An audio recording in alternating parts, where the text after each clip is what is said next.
हज़रत उम्मुल मोमिनीन आयशा सिद्दीक़ा रज़ियल्लाहु ताला अन्हा की बहुत मशहूर हदीस है। फरमाती हैं कि एक दिन मेरे आका नबी पाक सल्लल्लाहु ताला अलैहि वसल्लम मेरे काशाने अक़दस पर जलवा फरमाते। वो शब मेरी बारी का दिन था। उस शब को मेरी बारी थी। आका करीम अलैहिस्सलात व तस्लीम मेरे हुजरे में आराम फरमाते, इबादत करते रहे, जिक्र व अस्कार करते रहे, मामूल के मुताबिक क़यामुल लैल वगैरह फरमाते रहे। फरमाती है और अक्सर ऐसा होता था कि आका करीम की कसरत इबादत की वजह से हज़रत आयशा रज़ियल्लाहु ताला अन्हा आराम करती, नींद में चली जाती और हुजूर सल्लल्लाहु ताला अलैहि वसल्लम इबादत फरमाते रहते। अरे मियाँ मर्द अफजल है, मर्द आला है, मर्द अकमल है, तो इबादत में भी तो मर्द को ज्यादा होना चाहिए। लेकिन आज तो हाल ये हो गया कि औरतें बेचारी कुछ पढ़ा भी लेती है, मर्द जो है वो रोजी का बहाना लेके दिन रात मोबाइल पे टुक टुक करता रहता। दुकान में बैठा है तो टुक टुक, घर पे बैठा है तो टुक टुक, काम है, बहाना है, रोजी कमा रहे। और आज वैसे कोई किसी से कम नहीं है साहब, हाँ साहब एक से एक। लेकिन देखो जरा, काशाना नबी की बात आई तो दो तीन प्यारी बात इरशाद अर्ज कर दे। उम्मुल मोमिनीन हज़रत आयशा फरमाती है नबी ये पाक साहिब लौलाक सल्लल्लाहु अलैहि वसल्लम इतनी कसरत से इबादत फरमाते, मैं आगे सो जाती। खुद हज़रत आयशा रज़ियल्लाहु ताला अन्हा की उम्र भी उस वक्त कम थी, जवानी का या बचपन से कुछ ऊपर का हाल था, जवानी का जमाना था। जिस वक्त सरकार सल्लल्लाहु अलैहि वसल्लम का विसाल पाक हुआ, कुल 18 साल की कमो बेश उम्र थी। एक बार तो हुजूर सल्लल्लाहु अलैहि वसल्लम ने मुस्कुराते हुए फरमाया था,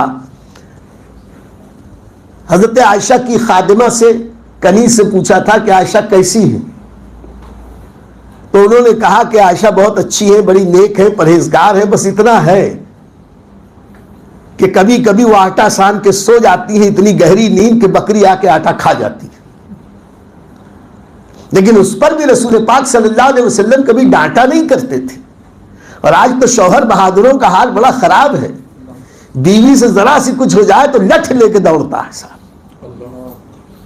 आका करीम अलैहिस्सलात व तस्लीम अपनी अज़वाज के साथ कितना प्यार करते थे, जरा गौर करो।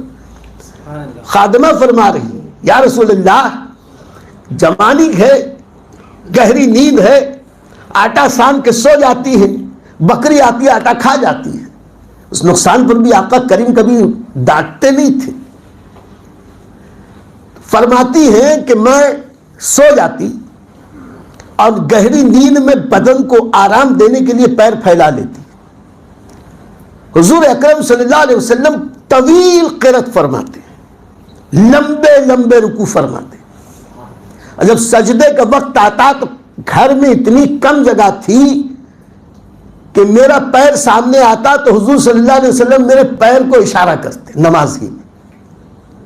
सरकार के दस्ते अक़दस का इशारा पाते ही मैं पैर समेट लेती। सरकार सजदा फरमाते, क्या बात। फिर सरकार का सजदा खत्म होता, मैं जरा सा आहट पाती कि सजदा हो गया, मैं फिर पैर बढ़ा देती। आज का शौहर बहादुर होता तो बेद लेके मारता, चाबुक लेके मारता। लेकिन देखो घर कैसे संवरता है, इसे भी सीखना है। तो रसूल पाक साहिब लौलाक के दर दौलत से हजरत आयशा फरमाती है कि मेरी बारी का दिन था, मेरी आंख लगी सो गई। सरकार सल्लल्लाहु अलैहि वसल्लम इबादत फरमा रहे थे। उसी इबादत के दौरान सरकार सल्लल्लाहु अलैहि वसल्लम इबादत फरमा रहे थे, मैं गहरी नींद में थी, सो गई। कुछ देर के बाद मैं होशियार हुई, मैंने आंखें खोली। आंखें जैसे ही खुली तो मैंने हुजूर सल्लल्लाहु अलैहि वसल्लम को गुम पाया। यानी न बिस्तर नबुव्वत पे सरकार इस्तिराहत फरमा है, न मुसल्ले नमाज पर सरकार जलवा फरमा है। फरमाती है कि मैं तशवीश में मुब्तला हुई, उठकर देखने लगी कि सरकार कहां तशरीफ ले गए। मैं सरकार सल्लल्लाहु अलैहि वसल्लम की तलाश में कमरे हुजरे से बाहर निकली। आगे फरमाती है कि मैं तलाश करती हुई चली यहां तक कि मैंने नबी पाक साहिब लौलाक सल्लल्लाहु अलैहि वसल्लम को जन्नतुल बकी कब्रिस्तान में पाया।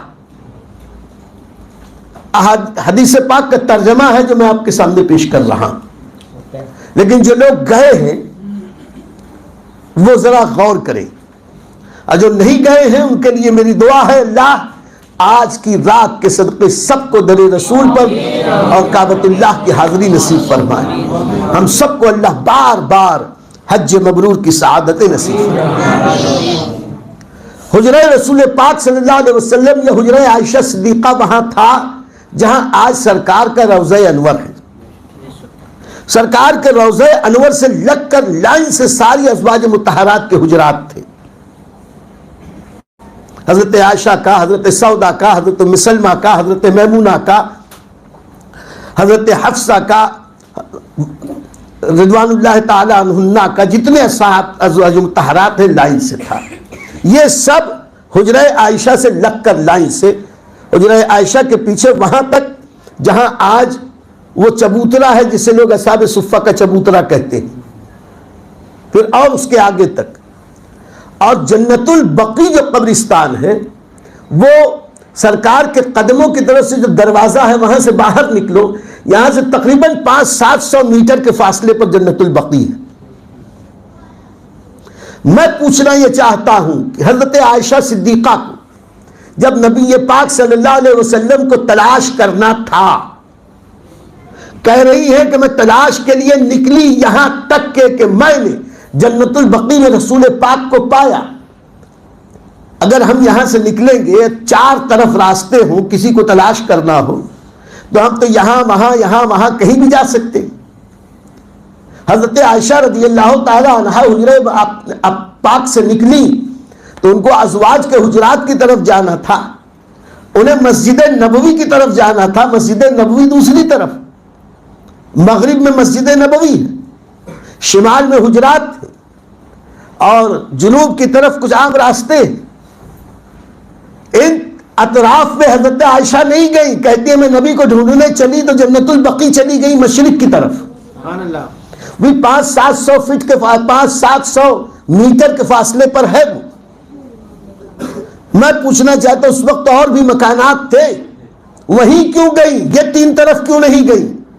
बहुत सी पुरपेश गलियां थी, कहीं से भी जा सकती थी, लेकिन कहती है मैंने वहां पाया। दरअसल और दीगर अहादीस पाक से जो बात मुस्तफाद होती है वो ये है कि गुजरे जिस राह से वो सैयद वाला होकर, गुजरे जिस राह से वो सैयद वाला होकर, रह गई सारी जमीन अंबरे सारा होकर। मेरे इमाम अहमद रजा ने कहा क्या महकते हैं महकने वाले, क्या महकते हैं महकने वाले, बू पे चलते हैं भटकने वाले। हजरत आयशा चली तो उन्हें तलाश करने के लिए किसी से पूछना नहीं पड़ा, तने जाना की खुशबू बता रही थी, अभी सरकार इधर से गुजरे थे, अभी सरकार इधर से गुजरे, जिधर से गुजरे हैं, जिधर से सरकार गुजरे। मौजे हवा के हाथ में सुराग था कि नबी ये पाक सल्लल्लाहु अलैहि वसल्लम किधर से गुजरे। क्या महकते हैं महकने वाले, बू पे चलते हैं भटकने वाले। हजरत आयशा तलाश कर रही हैं, पूछने की जरूरत नहीं, तने जाना कि खुशबू ने बता दिया मेरे महबूब यहां से गुजरे हैं, यहां से गुजरे। रात का वक्त है, आधी से ज्यादा रात बीत चुकी है, आम लोगों के गुजर भी तो नहीं कि रास्ता पूछते चले। फरमाती है कि जिस वक्त मैं वहां पहुंची तो मैंने देखा उस जगह की भी खास निशानदही है जो अहले मोहब्बत जानते हैं कि वो जगह कहाँ है। जन्नतुल बकी के अंदर एक जगह है। उस जगह के बारे में फरमाया, बाद में उस जगह मस्जिद बना दी गई थी, अब तो उस मस्जिद को भी तोड़ दिया गया। दार अकील, जहां हजरत अकील इब्न अबी तालिब का रोज़ा अनवर है, कब्र मुनव्वर है। हजरत अली के भाई है हजरत अकील इब्न अबी तालिब, उनका रोज़ा अनवर, जहां उसी से सिरहानी की तरफ वो जगह है जहां सरकार सल्लल्लाहु अलैहि वसल्लम खड़े। हजरत आयशा फरमाती है, मैं गई, करीब जाके मैंने देखा सरकार सल्लल्लाहु अलैहि वसल्लम कभी पंजों के बल, कभी पूरे कदम से जमीन पर हैं। सरकार के दस्ते अक़दस ऊपर को उठे हुए और साथ ही साथ सरकार की चादरें मुबारक नीचे को लटक रही है। चश्माने मुबारक से आंसुओं की धार बह रही है और अल्लाह का ये मकबूल बंदा अपने रब से महवे मनाजात है, तस्बीह के कलमात, मनाजात, जिक्र व अस्कार, अपने मौला से बातें कर रहा है। अर्ज़ मारूज़ हो रही है, दुआएं हो रही है। फरमाती है, मैंने इस हाल में देखा तो मैं वहां से वापस पलट आई। जिस जगह वो खड़े थे सरकार अलैहिस्सलातु वस्सलाम, बाद में अहले मोहब्बत ने उसी मकाम पर एक मस्जिद बना दी थी। बहुत बाद में हालात ज़माना के तग़य्युरात से वो मस्जिद भी ख़त्म हो गई, अब तो कोई निशान भी बाकी नहीं रहा। हज़रत आयशा फरमाती है, मैं वहां से वापस आई, अपने हुजरे पाक में बड़े झपाटे से आई, तेज चलती हुई आई, इतनी तेजी से आई कि आकर बैठा तो मेरा दम फूल गया, सांस फूल रही थी। और अभी चंद ही सानिये गुजरे थे कि देखा रसूल पाक साहिब-ए-लौलाक सल्लल्लाहु अलैहि वसल्लम तशरीफ लाए। जब सरकार तशरीफ लाए उस वक्त भी मेरी सांस चल रही थी, दम फूल रहा था। आका अलैहिस्सलातु वस्सलाम की उम्र पाक तो उस वक्त काफी थी, लेकिन आका इतनी जल्दी आ गए, कितनी जल्दी आ गए कि हजरत आयशा फरमाती है, मेरा अभी दम फूल ही रहा था, अभी सांस समाई नहीं थी कि आका तशरीफ ले आए। अरे मियाँ, ये मेरे आका का आना है, जिनके लिए अर्श आजम तक उड़ान एक नर्म सी उड़ान हो, उनके लिए ये थोड़ा सा फासला क्या अहमियत रखता है। और अगर अब भी न समझे हो तो आओ अहादीस तय्यबात की तरफ। हजरत सैयदना अबू हुरैरा रज़ियल्लाहु ताला अन्हु रिवायत फरमाते हैं कि नबी ये पाक साहिब-ए-लौलाक सल्लल्लाहु अलैहि वसल्लम न पस्ता कद थे न दराज कद, मियाना कद था। लेकिन मियाना कद होने में भी सरकार का कमाल ये था कि जब सब बैठे होते तो सब छोटे नजर आते थे, मेरे आका का कद लंबा दिखाई देता। ये मोजिज़ा था नबी पाक का। और सरकार का एक मोजिज़ा ये था कि सरकार सल्लल्लाहु अलैहि वसल्लम जब कभी कद चलते होते, सरकार की रफ्तार मुबारक ऐसी थी कि सरकार नर्म चाल से चलते, आहिस्तगी से चलते, सहूलत के साथ चलते। और हम सरकार की मशाइगी में चलते, हम ये चाहते कि सरकार के साथ साथ चले। हमें कोशिश करनी पड़ती, सरकार चलते थे तो हमें दौड़ना पड़ता था। और आगे कलंदर रसूल हजरत अबू हुरैरा फरमाते हैं कि सरकार जब चलते थे तो ऐसा लगता है कि जमीन कदमों से लिपट लिपट कर सरकार के कदमों को बोसा दे रही। सिर्फ जमीन कदमों से लिपट कर छोटी हो गई, मेरे आका तेजी से आगे बढ़ गए। ये आम दिनों की बात है। जरा पढ़े अहादीस तय्यबात तो समझ में आए कि मेरे आका को अल्लाह ने कितने मुजज़ात अता फरमाए। फरमाते हैं कि सरकार चलते थे तो ऐसा लगता था जमीन लपेटी जा रही है या लिपटती जा रही है, इतनी तेज रफ्तारी से।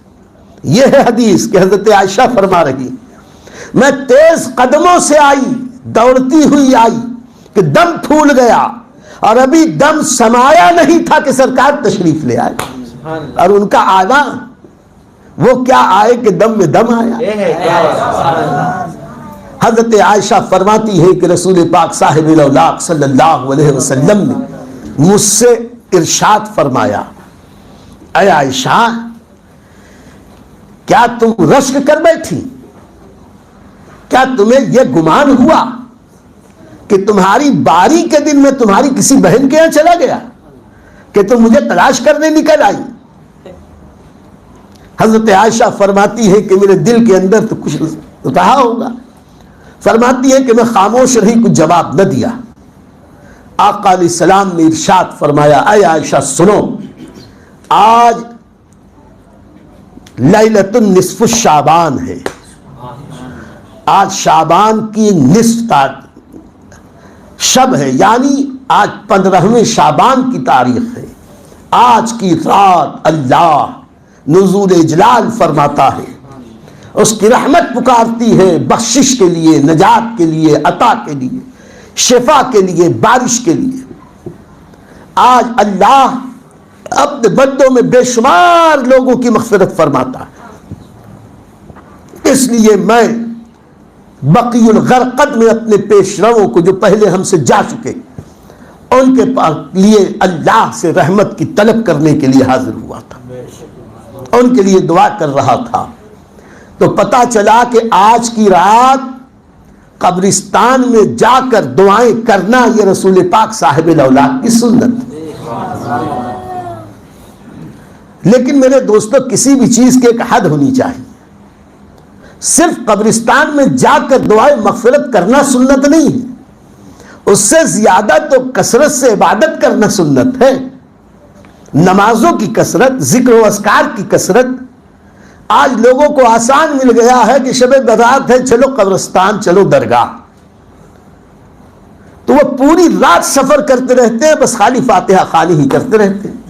हम नाजायज और हराम नहीं कहते इसे, बिल्कुल नाजायज और हराम नहीं है, लेकिन कब्रिस्तान में जाना है तो एक दो बुजुर्गों के मज़ार पे चले गए, एक दो कब्रिस्तान जो हमारे खास खानदानी कब्रिस्तान है वहां या करीब के कब्रिस्तान में गए, बाकी कुछ वक्त मस्जिद मदरसे में जिक्र अस्कार में, अपने घर में तो जिक्र अस्कार करनी चाहिए, लेकिन नमाज बड़ी भारी है, जिक्र अस्कार बड़ा मुश्किल है, और बाइक पर और कारों में घूमना आसान है, चंद लीटर पेट्रोल ही तो लगेगा, और फिर उसमें आउटिंग भी हो जाएगी, सैर भी हो जाएगी, सपाटा भी हो जाएगा, और फिर रास्ते में चटोरपन भी हो जाएगा, यहां ये खा लिया, वहां वो खा लिया।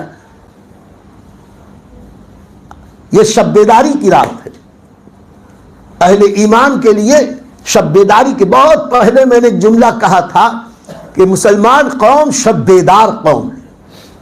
हालांकि शब-ए-दार या शब-ए-दारी ये मुहावरा है कि रातों में कसरत से जिक्र इबादत करने वाले लोग। शब-ए-दारी का ये माना है। शब-ए-दारी का माना वो रज्जगा नहीं है जो शादियों में होता, लेकिन आज हमारी कौम शब-ए-दार कौम है। मैं दुनिया के जिन जिन ममालिक में गया, अल्लाह माफ फरमाए, अल्लाह करम करी इस उम्मत पर। अफ्रीका के मुख्तलिफ ममालिक में गया, मिडिल ईस्ट के मुख्तलिफ ममालिक में गया, एशिया में, अफ्रीका में, यूरोप में, जहां जहां मुसलमानों की अक्सरियत है, कसरत है, गैर मुस्लिम रातों को सोते हैं, और यह हमारी शब-ए-दार कौम होटलों में बैठ के कहवा खाने पे चाय पीती रहती है। मिस्र में जिस तरफ निकल जाओ, मुल्क के जिस खित्ते में, सड़क के किनारे एक तो नहीं हजारों कैफे, काली काली चाय पीते रहेंगे थोड़ी थोड़ी देर पर, और चौसरा गजफा खेलते रहेंगे, शतरंज खेलते रहेंगे। ये शब-ए-दार कौम है। कल का मुसलमान शब-ए-दारी करता था तो इबादत और रियाजत करता था, और आज हमारी कौम खाली खेलती है। कभी पेशकश हमारी आपको कैसी लगी? कमेंट बॉक्स में आप जरूर हमें अपने कमेंट से नवाजें, मस्बत बातें हमें अता करें। अगर हम कहीं गलती करें तो उससे भी आप हमें आगाह करें, जो हमेशा मैं आपको याद दिलाता हूं। अब भी आप तवज्जो फरमाएं, नवाजिश होगी आप मेमार मिल्लत चैनल को सब्सक्राइब करें और लाइक करें। लाइक करने से नाजरीन ये होता है कि YouTube चैनल इस क्लिप को, इस वीडियो को दूसरे व्यूअर्स तक फॉरवर्ड करता है। तो लाइक करेंगे तो एक अच्छी बात हम दूसरे तक पहुंचाने का नेक काम करेंगे और हमारे मिल्लत चैनल को भी ग्रोथ गुजारिश है। सब्सक्राइब जरूर करें और लाइक भी जरूर करें और हो सके तो शेयर भी करें। अस्सलाम वालेकुम रहमतुल्लाहि व बरकातहू।